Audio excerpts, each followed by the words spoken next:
طبعا باخر فتره الغثيثين جاي يكثرون، وصراحه اللي ما استحمل مغثي جاي يسوون ترندات وما ادري ايش يسوون. المهم تعال خلينا نشوف فيديوهاتهم. دشمن مرتضی علی لعنت بیار بالا، بر دشمن مرتضی علی لعنت.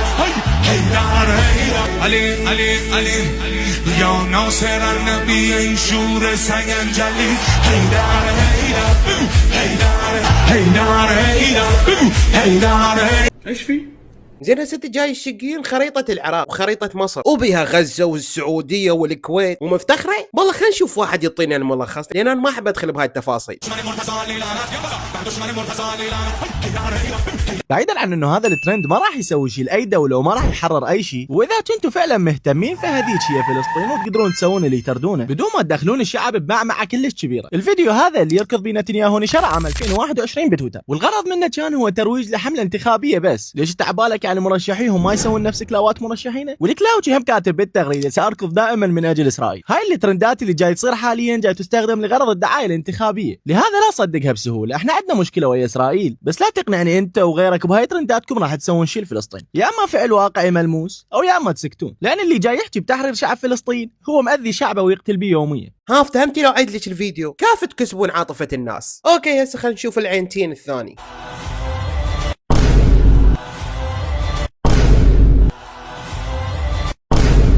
ايش في؟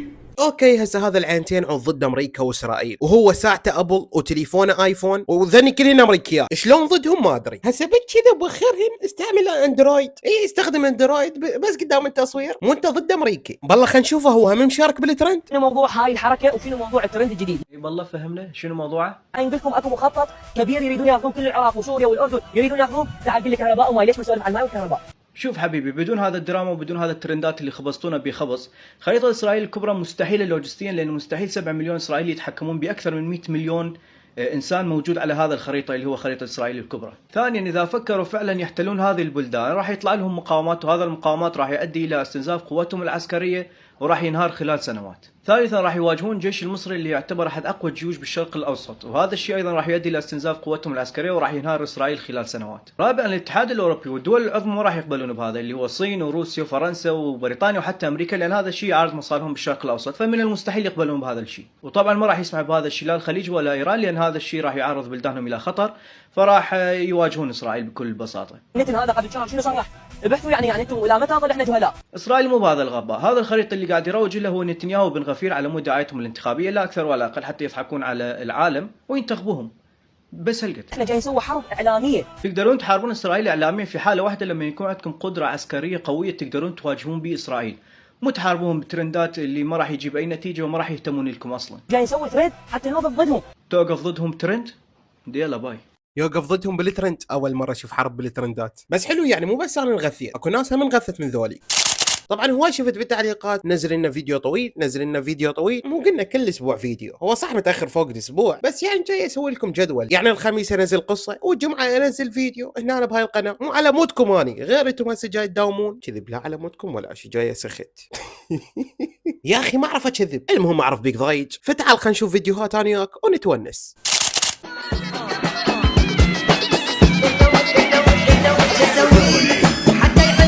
يمه شنو هذا الجني اللي وراك؟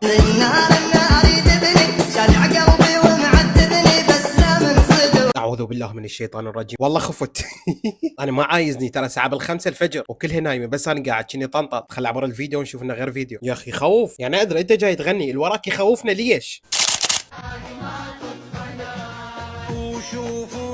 عيني تمو يمي روح للذوق العسكري. لا عسكري ولا شي، يوتيوبر. شوفوا لي شاره. ايش في؟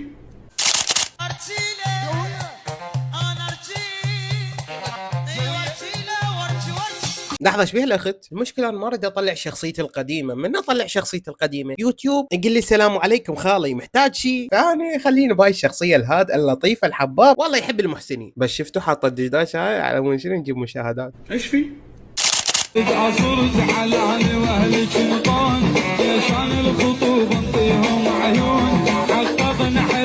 لحظة هاي زينب بنت الديوانيه لو الرجال اللي يطلع بال$100 يلا لوك جديد. زينب بنت الديوانيه كل يومين تقول ما عندي فلوس ما عندي فلوس، كل يومين مسويه لوك جديد، نابو بوتوكس نابو تكساس نابو ما ادري ايش مسويه بشعرها. ايش في؟ أنا جبل واقف ثابت حاجب علي كله، أنا كلمة قول وفعل وانت بسماع، شوقي بحلو كن علقت تعبت. لحظه شنو هذا مرشح للانتخابات؟ ولا قاعد يرشح للانتخابات يشرب في؟ وش قد عمره؟ 18 ما ادري 17. هذا هايتي انا ما اريد ارشح للانتخابات، ايه واصعد الارباح مال يوتيوب العراقي، هذا هدفنا، واخلي اليوتيوبرين كلهم ينتخبوني. ايش في؟ صاحي. حتى قد الدنيا دقت عليه وقاعد يشحت في اوروبا. الدنيا دقت على جدي، دقت خالص. يعني هي دقت علينا مش هتدق على جدي. الله يرحمك يا جدي. هذا يراد للميمز، هذا مال يقول جدي. تركت الدنيا لحظة كاتب أمه هي كل شيء بحياتي. لحظة هاي أمك؟ ما شاء الله أمك عندها حضارة بابل العظيمة. ايش في؟ لا بس معقول هاي أمك؟ شو قدك؟ ما تزوجني أمك؟ آسف ما أعرف أعبر. هاي عيونه بد ما تنام مشكلتي كبيرة، من راح ما اريد انا غيره ويا الصور احكي. هذول اهلهم وين؟ لا والله جديات، وين اهلهم عنهم؟ زين السؤال هنا هل صوت الجهال لو صوت الاهل؟ ترى طامه كبرى اذا الاهل يدرون وعايفيها على راحتها.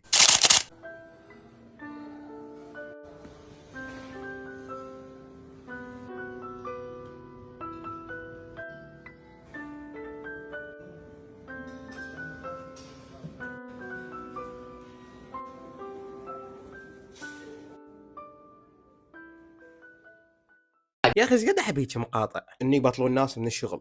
لا كذب. لحظه انت مشترك بالقناه لو لا؟ سؤال اليوم يقول إذا احترق بيتك وبيت رفيجتك، الإسعاف يوكم بيروح يطفي بيت رفيجتك أول ولا بيتك؟ وش ذا بحريني ولا كويتي؟ بس يا أخي ما تربي من أشبهه. وابن صوتي طلعت مو زينة، هذا الآن سويته ما بدي.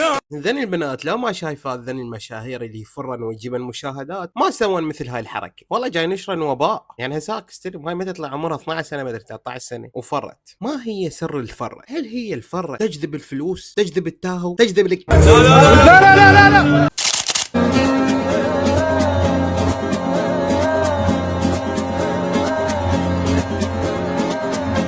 بس لحظة بلا زحمة الإعلان المن؟ معقول البنطرون؟ شو أنا أشوف الإعلان مو للبنطرون، يمكن للتيشيرت؟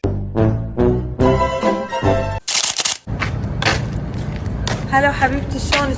بحشفت بنتك فاتت منا بيدها فيب ما ادري شنو صاعده بسياره جاي. ايوه تذكروها هاي اتذكر جبتها فيديو سابق، اعتقد اسمها ام البيجامه الورديه. اي تذكرتك. كيف والله خل نشوف شنو ايش كاتبه، خرابه البيوت مال المنطقه. هسه عرفت الفقره ورحت على خرابه البيوت. والله خل نشوف وعد هي لابسه البيجامه الورديه. جاب بالصدق خو ما بيكم شيء محتاجين شيء.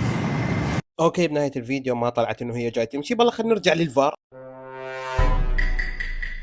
لا مغير البيجامه. زين ليش ترفع الدشداشه؟ ابو معارض انتي؟ بس يلا اهم شي عافت الفقره بحالهم، هم اللي بيهم مكفيهم وتجي هاي تقلد عليهم. اوكي الى هنا تنتهي هذه الرحله. تدري ليش سويت الفيديو قصير؟ ترى بها حكمه، على مود انت بسرعه تخلص الفيديو وتروح تدرس. اي انا على مودك، يعني انا لو بدي اسوي لك الفيديو ساعه لا كذا، بس يعني غير على مودك. المهم اذا فارغين ما عندكم شيء دزوا لي فيديوهات على انستغرام على مود نطلعها هنا باليوتيوب. بس احبكم هواي واشوفكم بفيديو جاي. سيو. اشترك بالقناه.